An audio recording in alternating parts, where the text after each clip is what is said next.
Karibuni tena kwa podcast hii ya Getting Along You and I, yani wewe na mimi. Leo tunaongelea juu ya madaktari ama ukipenda doctors.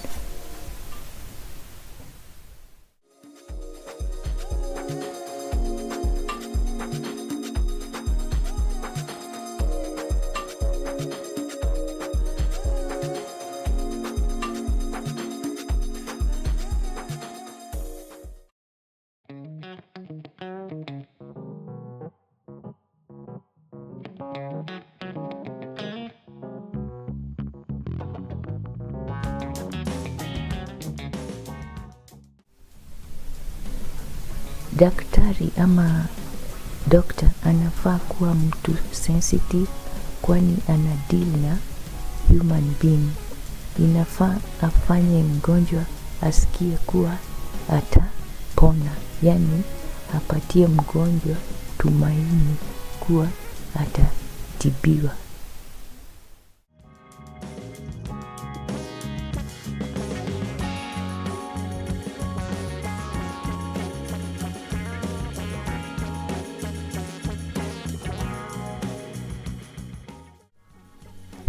Inafaa daktari pia afanye kazi pamoja na nurse ili kuzuia confusion ya nurse kupea mgonjwa mwingine dawa ambayo si yake, ama doctor pia kuconfuse patient mwingine kuwa ni mgonjwa mwingine.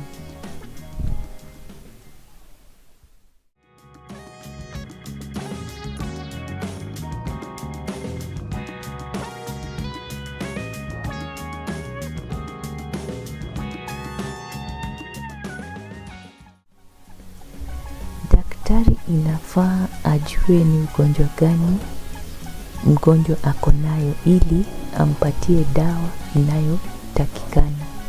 Na kama daktari ajui ni ugonjwa gani, inafaa ampime either damu ama stool ama makojoo ili apate kujua ni ugonjwa gani mgonjwa anaugua.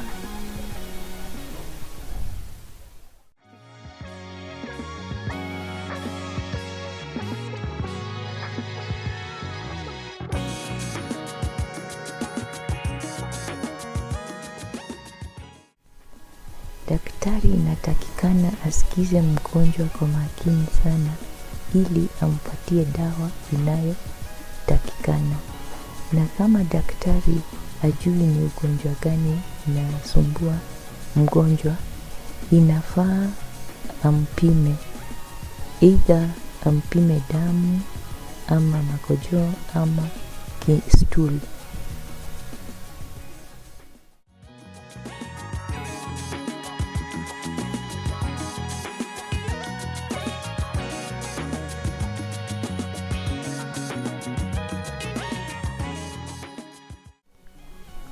Je, ungefanyaje ama ungesemaje ukienda hospitali na uko mgonjwa na upate daktari hajafika?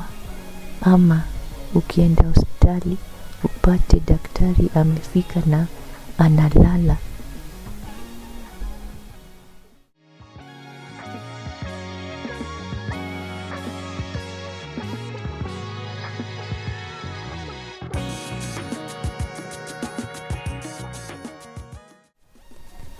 Ama ukienda hospitali daktari akuchunguzi vizuri, anakuandikia tu dawa bila hata kuangalia vizuri nini inakusumbua.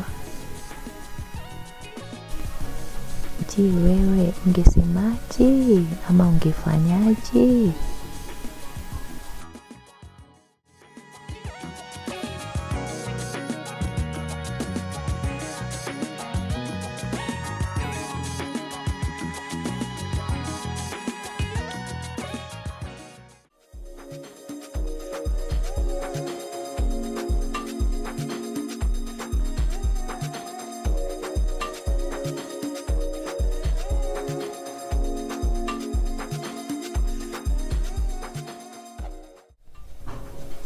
Asanteni sana kwa kusikiza podcast ya Getting Along You and I, yani wewe na mimi. Natarajia maoni yenu na tuzidi kushauriana. Tukutane tena next episode. Shukran.